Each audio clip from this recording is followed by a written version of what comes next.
Hi everyone, welcome back to my channel. নতুন একটা ভিডিওর সাথে আবারও আমি চলে এসেছি। তো এতদিন আমি ভিডিও করতে পারিনি, আমার ভীষণ শরীরটা খারাপ ছিল। আমি একটা শর্ট ভিডিওর মাধ্যমে আমি তোমাদেরকে বলেছিলাম যে জামাই ষষ্ঠীর আগের দিন আমার ভীষণ শরীর খারাপ ছিল। তো দুদিন জ্বরে উঠতে পারিনি, তারপরে ভীষণ উইকনেস ছিল। তো এখন আমি ভালোই আছি, তার জন্য একটা ছোট্ট ভিডিও তোমাদের জন্যে।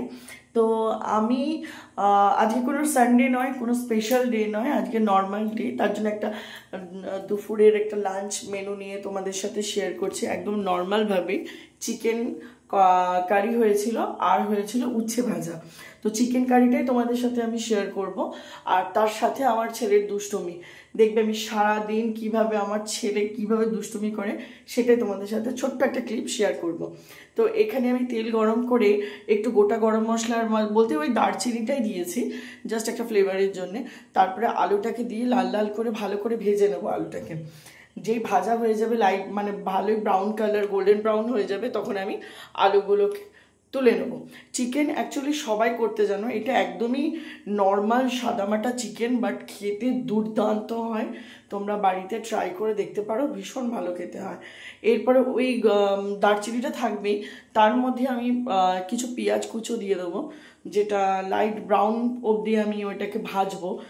তো সে করতে করতে আমি এদিকে মশলাটাও রেডি করে নিয়েছিলাম। আদা, রসুন, পেঁয়াজ, কাঁচা লঙ্কা, টমেটো একসাথে একটা মিক্সিং জারে আমি পেস্ট করে নিয়েছিলাম। দিয়ে তারপরে এদিকে যেইটা ভাজা ভাজা হয়ে যাবে, দেখি এই দেখো এই গোল্ডেন ব্রাউন কালারটা আসবে, তখনই আমি এই পেস্টটা এর মধ্যে দিয়ে দেবো। এর আগেও বললাম এই কি পেস্ট আছে এর মধ্যে। এই একদম নর্মালভাবে চিকেন রান্না, কিন্তু খেতে দুর্দান্ত লাগে। তোমরা ট্রাই করে দেখতে পারো, কোনো টক দই লাগবে না, কিচ্ছু না, কোনো রকম কোনো ফ্যান্সি জিনিস কিছু না, নর্মাল এভাবে করলেও খেতে ভীষণ টেস্টি হয়। এবার রেগুলারের কিছু মশলা দেবো, জিরে গুঁড়ো যেমন দিচ্ছি, ধনে গুঁড়ো দেবো, এরপরে একটু কাশ্মীরি রেড চিলি পাউডার দেওয়া হবে, তারপরে একটু হলুদ গুঁড়ো দেবো, নুন গুঁড়ো দেবো, বেসিক মশলাগুলো দিয়ে ভালো করে কষিয়ে নিতে হবে। আর যখনই ভালো করে কষিয়ে নেব, জিনিসটা যখন কষে যাবে তখন দেখবে একটা মানে তেল ছেড়ে আসবে, ততক্ষণ অবধি এটাকে কষাতে হবে, ব্যাস। তাহলে আর কিছু লাগে না এর মধ্যে। এরপরে তোমাদের সাথে আমি শেয়ার করছি ও কি করছে এই দুষ্টুমি এই টাইমটাতে। তুমি ভাঙলে কেন ওটা? ভাঙলে কেন ওটা?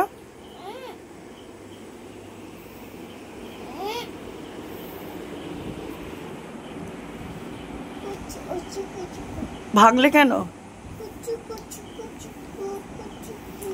কুচুকু নো নো নো হি। এই দেখো এই মশলাটা ভালো করে কষানো হয়ে গেল, এবার আমি চিকেনগুলোকে দিয়ে দেবো। তাহলে তোমরা দেখলে যে আমার ছেলে কিভাবে একটু ভিডিও করবে বলে কিছু ওই তোমার ট্রাইপড ঠিক না, ওগুলো স্ট্যান্ডগুলো আমি নিয়েছিলাম, তার মধ্যে একটা তো ভেঙে দিয়েছে। এই সারা দিন এরকম মানে দুষ্টুমি করে। কার কার বাড়িতে আমার ছেলের এই যে এইরকম বাচ্চারা দুষ্টুমি করে বলো তো। মানে ও অ্যাকচুয়ালি কি বলো তো, মানে মানে এখন 2 বছর ওর 9 মাস মতো বয়স হচ্ছে। ও এই টাইমটাতে মানে এতটা জেদ করে, কোনো জিনিস ওকে যদি না দেওয়া হয় ও এমন জেদ করে, দিয়ে ওটা ওকে দিতেই হবে। ওর জন্য আমার এক্সট্রা ছিল, ওটাকে নিয়ে ওকে ভাঙলো। এবার দেখো ভালো করে চিকেনটা কষানোর পরে এবার আমি গরম মশলা দিয়ে দিয়েছি। এবার দেখো ফাইনাল লুক চিকেনের, খুব সুন্দর খেতে হয়, ডিলিশিয়াস দেখতে হয়েছে, ভীষণ ভালো। অতিরিক্ত কালার নয়, যেটা একদম কটকটে লাল কালার, বাট এটা কষিয়ে যখন আমি সার্ভ করেছিলাম এটা যথেষ্ট মানে কালার চলে এসেছিল। এবার এইদিকে মাংস করতে করতে আবার আমার ছেলের কি অবস্থা করেছে দেখো, যত ওর খেলনা সব ঢেলে ফেলে রেখেছে। এই সারা দিন গোছাতে গোছাতে আমার সময় চলে যায়, বাট ও তো দুষ্টুমি করবে। আবার দেখাচ্ছে নেক্সট ভিডিওর সাথে।